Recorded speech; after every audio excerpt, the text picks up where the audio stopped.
My name is Scotty. I'm the pastor here. I know you haven't seen me in a while. Good to have you with us this morning. Y'all didn't laugh. Y'all didn't think I was funny. I'll get better. Let me get warmed up. I've had a couple of weeks off. But anyway, we're so glad you're here with us this morning at Brownwood Community Church. I hope you're having a great summer.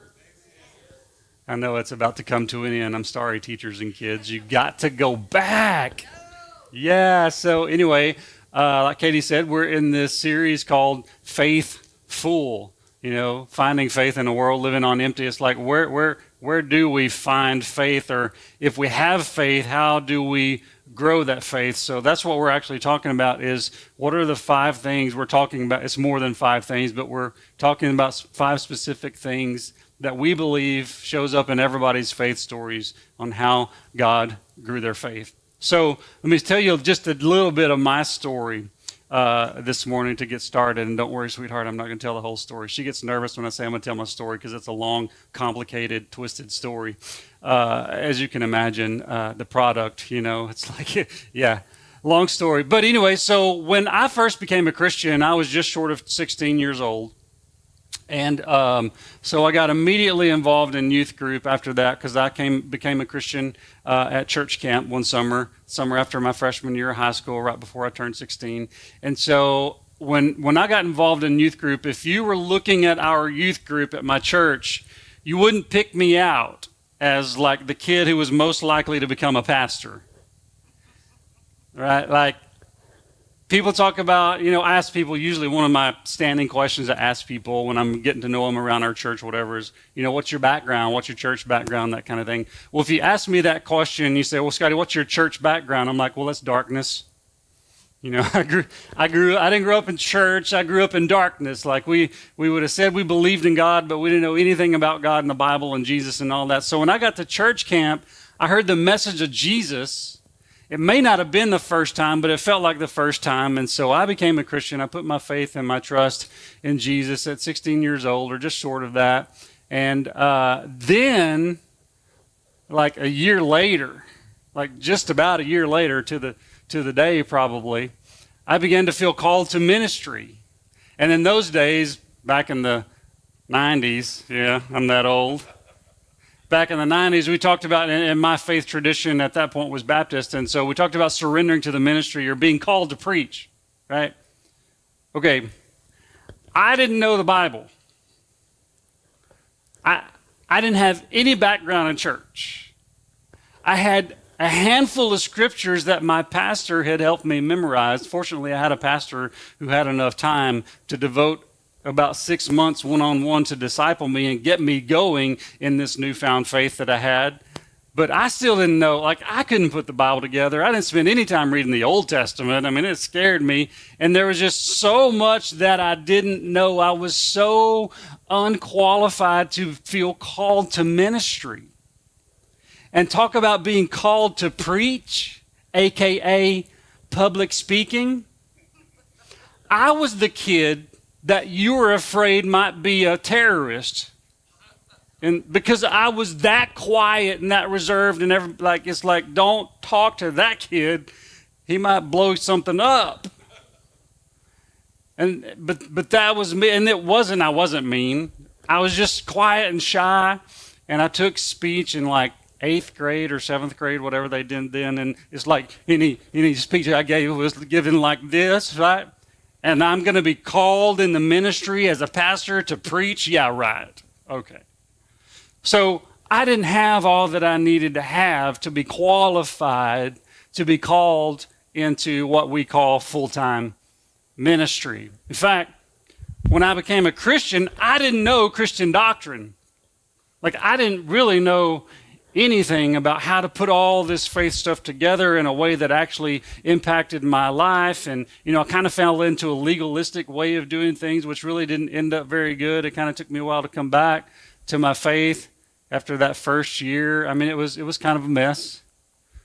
All I knew at that point was the basic message of Jesus. I knew who I was before Christ, as we say, BC.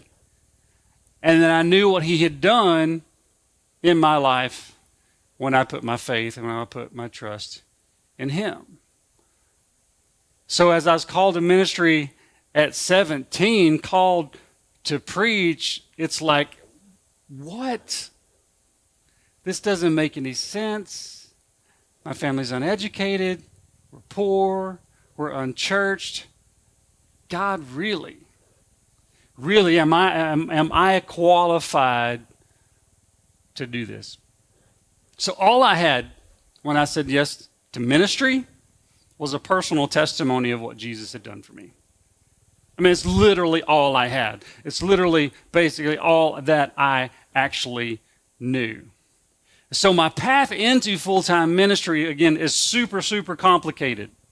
But it's interesting. I'll tell you sometime over coffee when we have about 3 hours to talk, okay?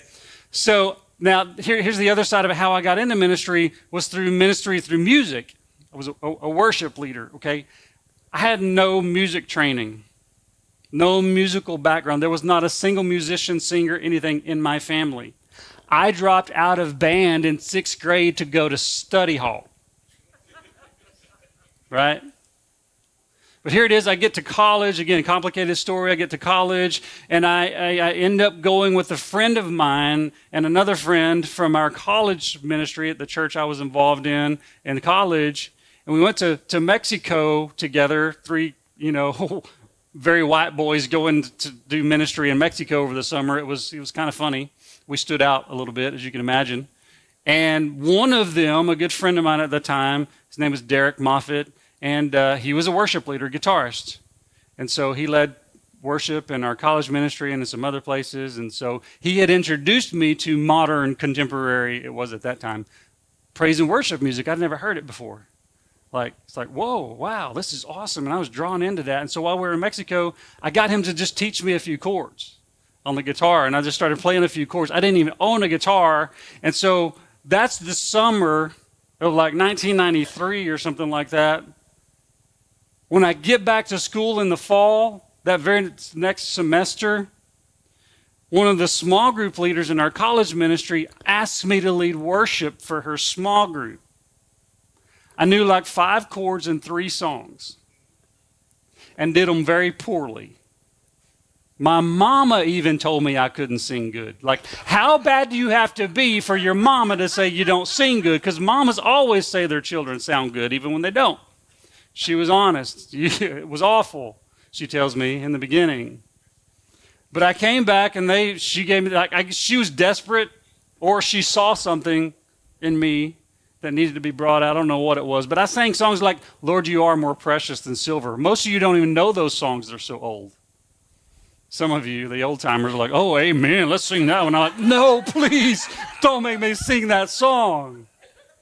And I just remember that first small group meeting.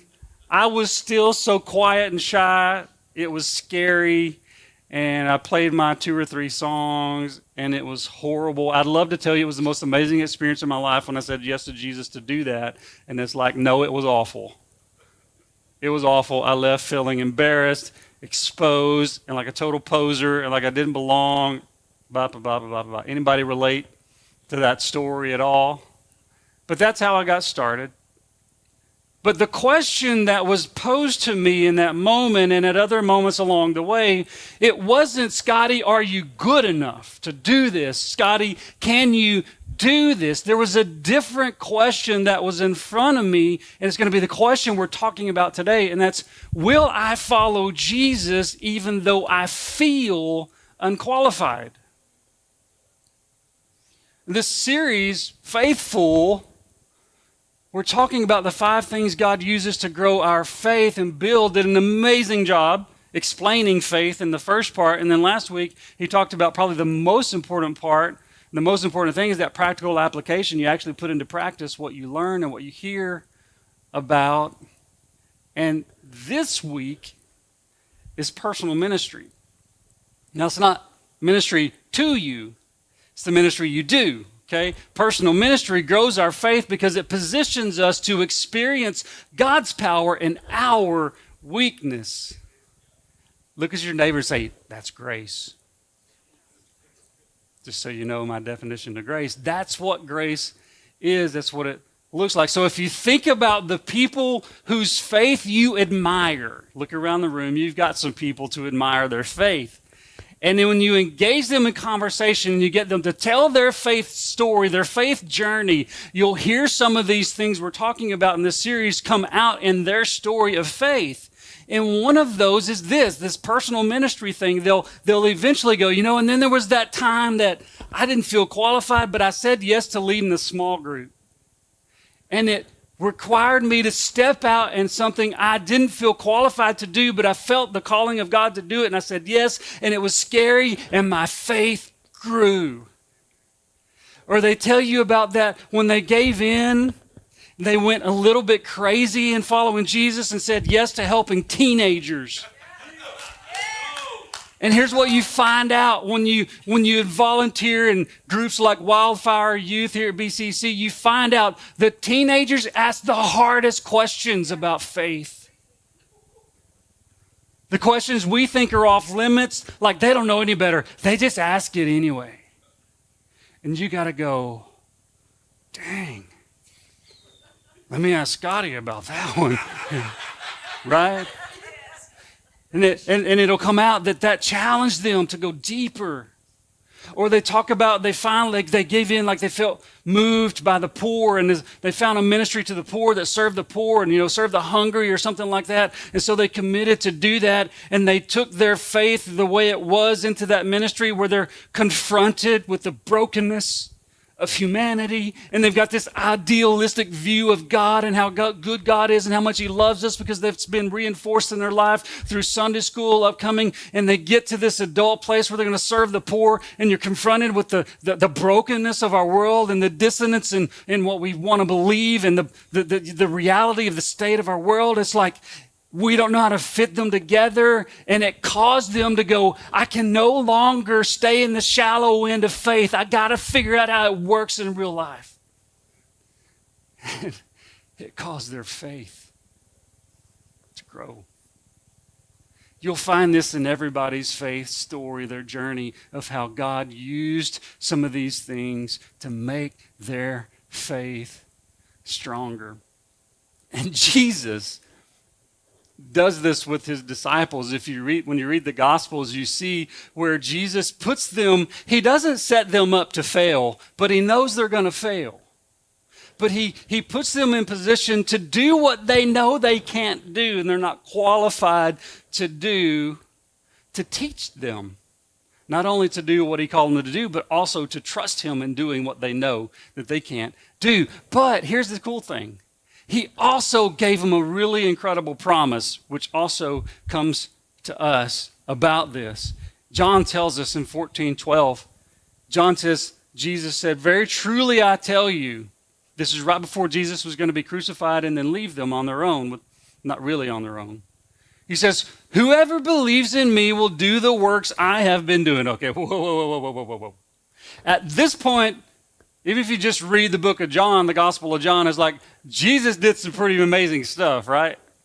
I mean, he brought some people back from the dead, right? I mean, he did some pretty amazing stuff.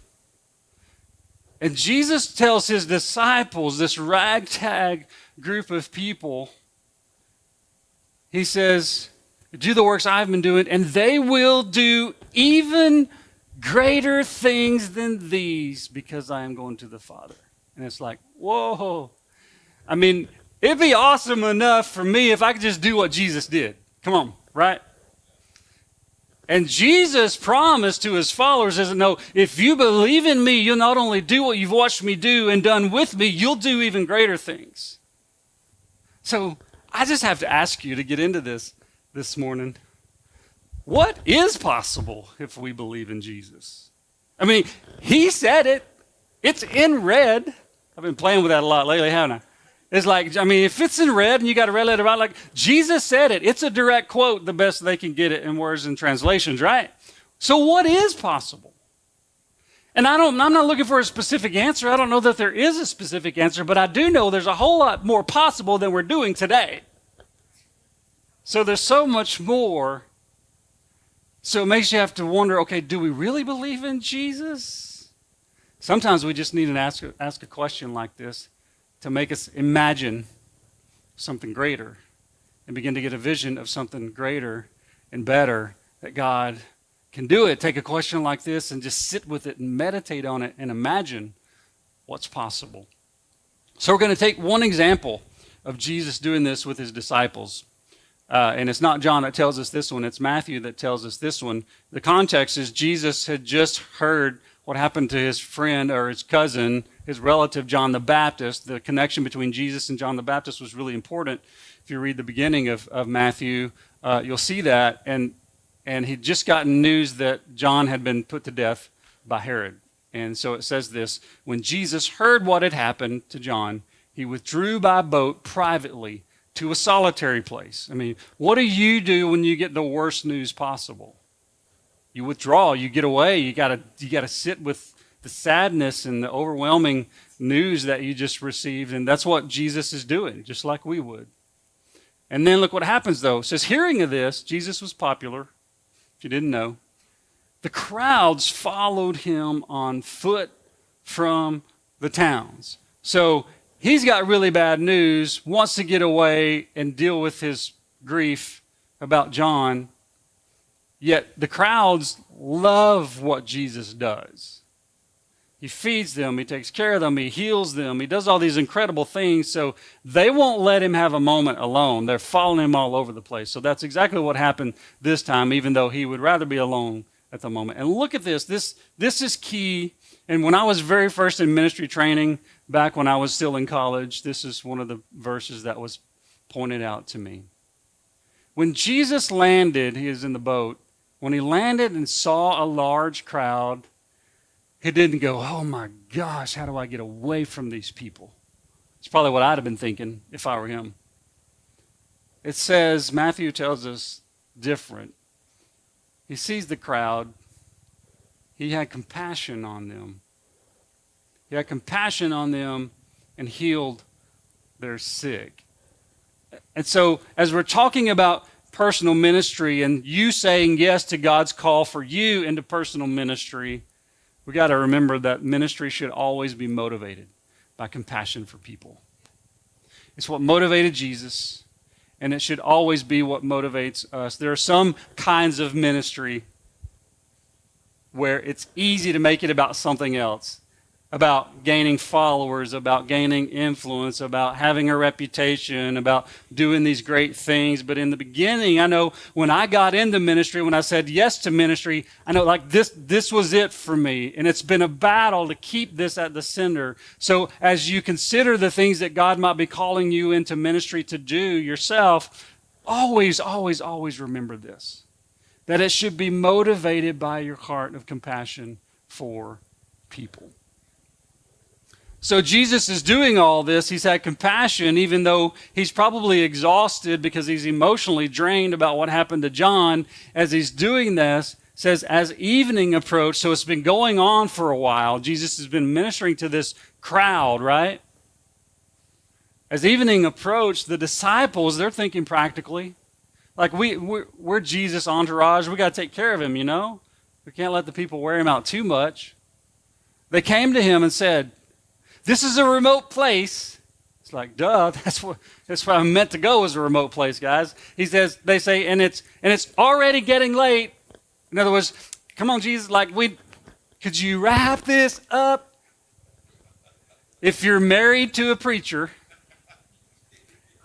you know what this looked like. It's like, dude, can we just go eat lunch? Do you have to talk to everybody?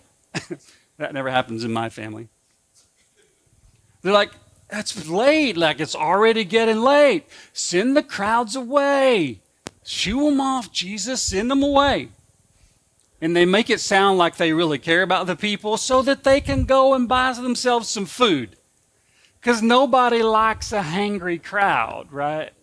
Like they're going to get hungry at supper time, and as they get hungry and it gets late, I mean, there's a big crowd here. It could be dangerous, Jesus, so send them away. Let them go buy themselves some food. I mean, the disciples are thinking practically, right? And then Jesus, here's where he does his Jesus thing. He replied, they don't need to go away, right? And Peter's probably the spokesperson. I mean, it's always Peter, right? And he's looking at Peter and going, no, Peter, they don't need to go anywhere. You give them something to eat. It's like, wait a minute. Unqualified? We got this crowd, as we're going to see later, the crowd of 5,000 not talking about the women and children. So just guessing, there's at least 10,000 people here. Probably more, around 15,000 if you consider a wife and a child or something like that for every man that's there. If there's 5,000 men, it's like, oh my gosh, really? And he's got 12 disciples. There might be some of the women there too that don't always get mentioned. And I mean, they don't have a hunger ministry, right? Like, you ever said that? Well, that's not my ministry. I don't do that. That's not my thing. I know I have. Sorry, we talked about excuses in our last series, so y'all go back and re-listen to that one, right? Get rid of our excuses. But they didn't have what the people needed. I mean, if it was food they were after, they're looking around and going, what? I don't have what they need. Like, y'all hearing this, aren't you? You're feeling it, and you're not responding out loud. So I just want to make sure, like, you're feeling it. Are y'all with me? You feeling it? It's like, we don't have what they need. Exactly. They're like, we have only 5 loaves. I mean, it's like 1 loaf per 1,000. That ain't going to go very far. And 2 fish, I mean, how far is 2 fish going to go with so many? Like, wait a minute. This is their excuse, right? It's their excuse. Like, this is all we have. Like, please don't make us do it. We can't do this. We only got, it's not even ours. Like, we just found this little boy in the other version of this story. It's like, I mean, he's got this, but we don't have anything. Like, think about feeding a crowd with a Happy Meal, right? Like, no way this works. And see, when we do things like this, we're like, wait. Well, you know, I didn't go to Bible college. I didn't grow up in church. I didn't have Sunday school to teach me all the lessons and all the stories. I don't have a Bible degree. I've not studied the Bible. I don't understand all the Bible and how it all works. Like, I don't. All these things I don't have. We so focus on what we don't have or what we are not when God prompts us to do something. And it's like, if we say that, then he'll just say, well, just bring them here to me then, right? Okay. And it sounds ridiculous, doesn't it? That Jesus would say, okay, that's what you have? Give me. Yeah, come on, just bring that. And it's just such a great illustration of what we do when God calls us to ministry, into ministry. Whatever you have is enough for whatever Jesus calls you to. Because remember, the question he's not asking you is, hey, are you good enough? Like, Scotty, are you good with this? Like, can I call you to do this? Is it okay? He doesn't say that. He says, will you follow me to do what I already know you don't know how to do or can't do? And I wish he would stop doing that with me, because I'd kind of like to feel like I accomplished something every now and then.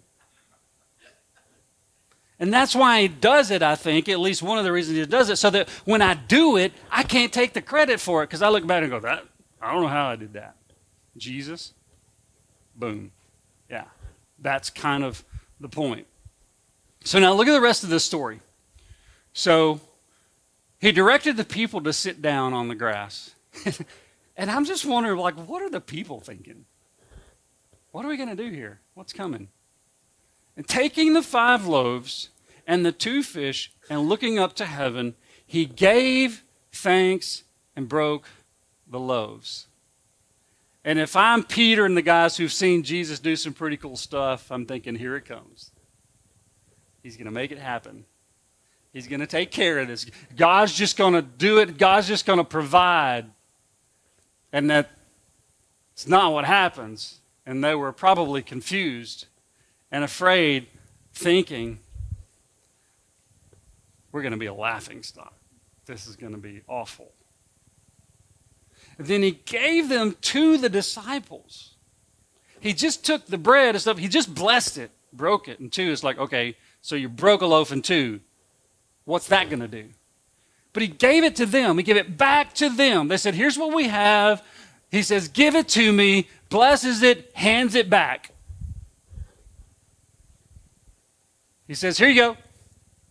Peter, Thomas. It had to be Thomas because Thomas would be doubting, you know. But Matthew skips some details sometimes. He's not a really good storyteller. He's a great record keeper. But he doesn't tell us what that exactly looked like. He just says, and the disciples gave them to the people.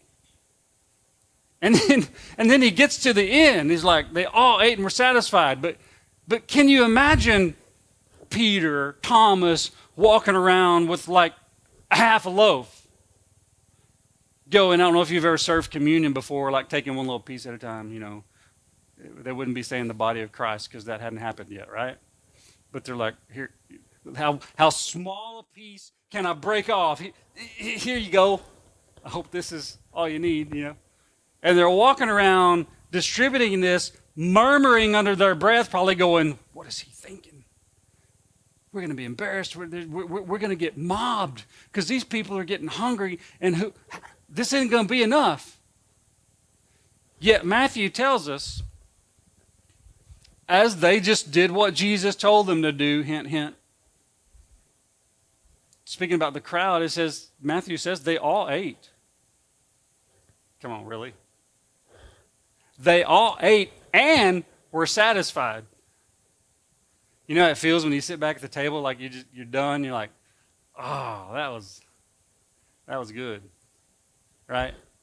That's what Matthew tells us happened with this massive crowd of people with 5 loaves and 2 fishes. As the disciples took what Jesus blessed, which was what they had given him, they went and they fed the whole crowd to the point where everybody was satisfied, and the disciples were able to take a doggy bag with them, right? Take leftovers home because there were 12 basketfuls of broken pieces that were left over. So, when did the food multiply? That's the question. Because the food had to be multiplied to feed that many people. When did it multiply? Wouldn't you love it if God always just said, Scotty, here's $100,000, go plant a church.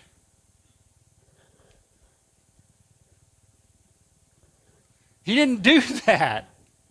He made me take a $50-something thousand a year pay cut and go plant a church with no other income and no other job except the sugar mama. Right? And it's like, wait, God, could you, it'd just be nice if you just provide ahead of time so I could see how this is going to work. And he goes, nah, that's not the way it works, Scotty. If I gave you $100,000, you'd just mess it up anyway, right? And they're just going, wait a minute. We just got to go feed them with what we have? Yeah. That's how it works. They just kept breaking the bread. They kept handing out the bread and handing out pieces of fish. They just kept giving to the people, and it just kept coming. They never ran out till everyone was satisfied and they had enough left over to take home for breakfast. How does that happen? When you follow Jesus in the ministry, God provides as you go. Like, I don't know if you've ever, I've never had the privilege of working in a church like this, but if you've been around churches where they've just got so much money,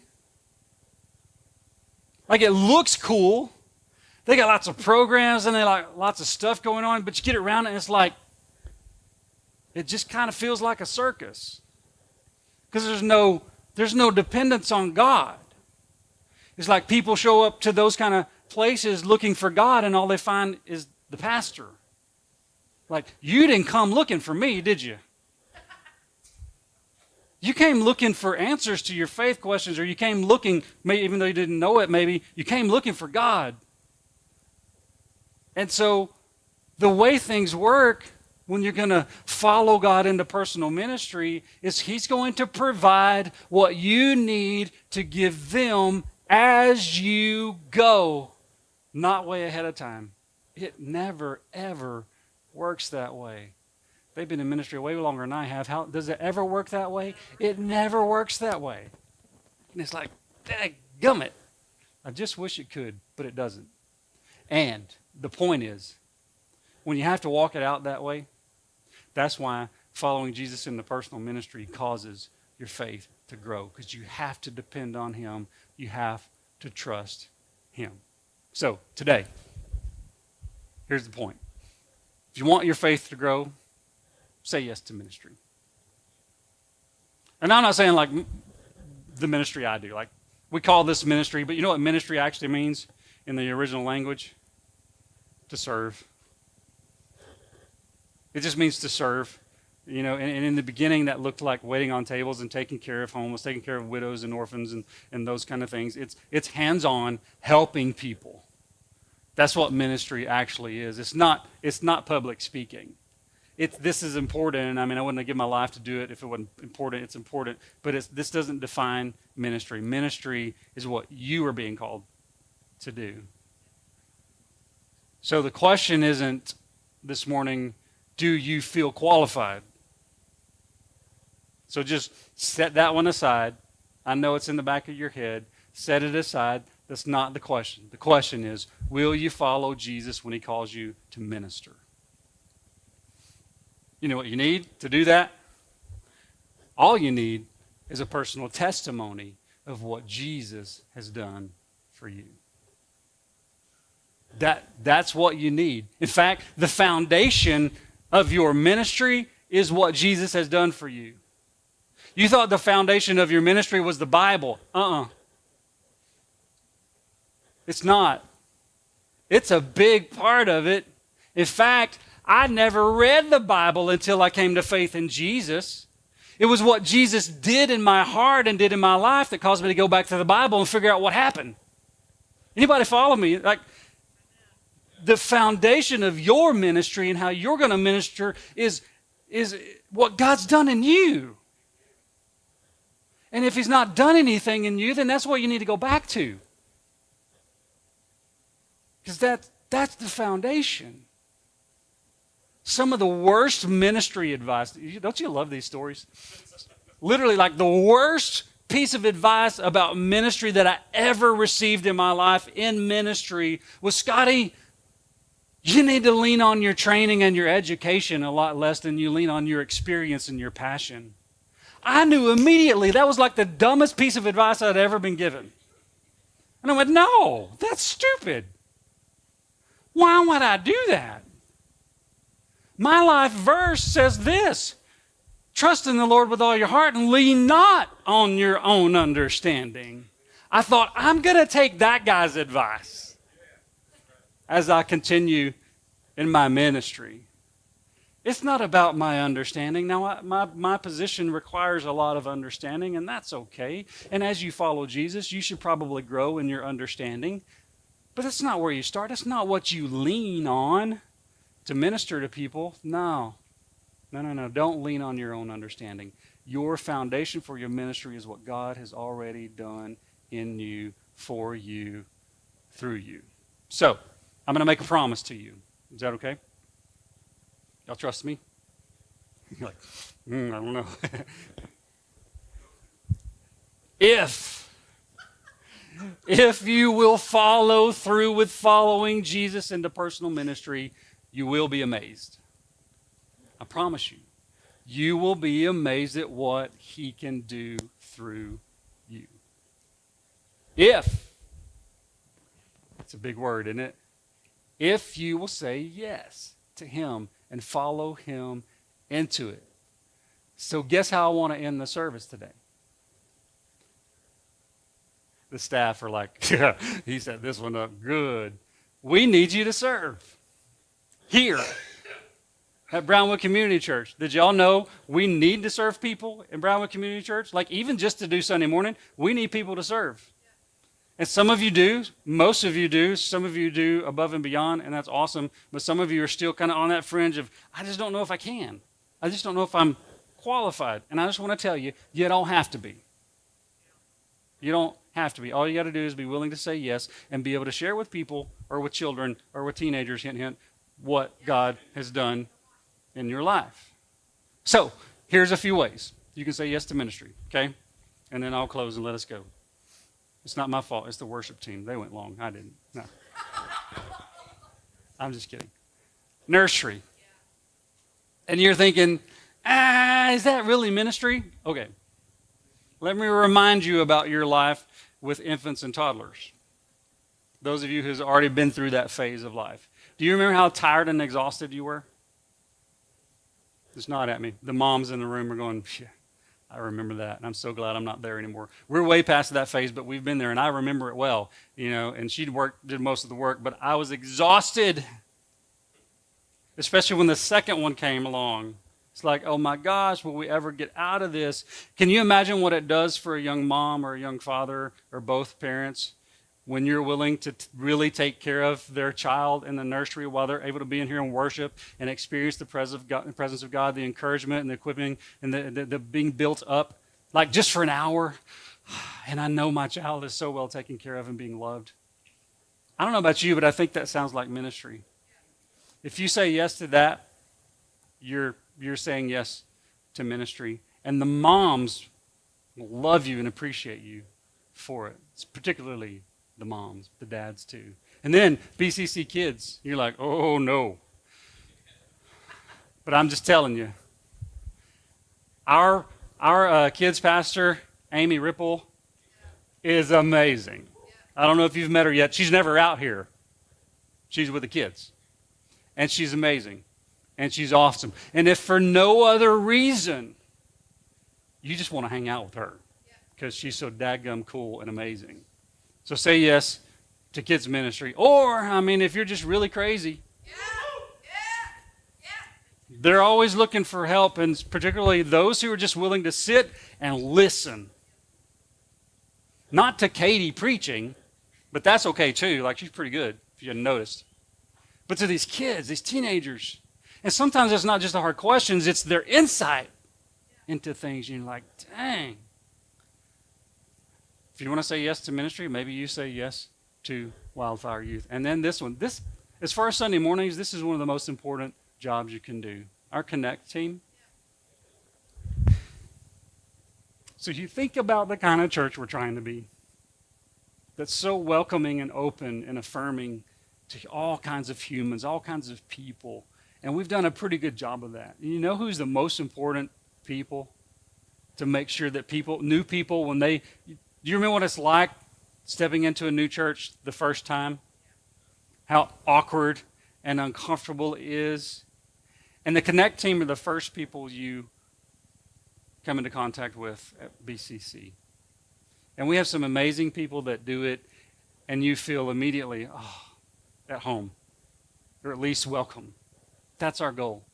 And if you can help do that, you can volunteer to serve on the Connect team. It's only about once a month right now. And so if you will say yes to ministry, these are some of the opportunities, not all, but some of the opportunities that we have right now as we speak, the most important things that we are involved in are right here in this list.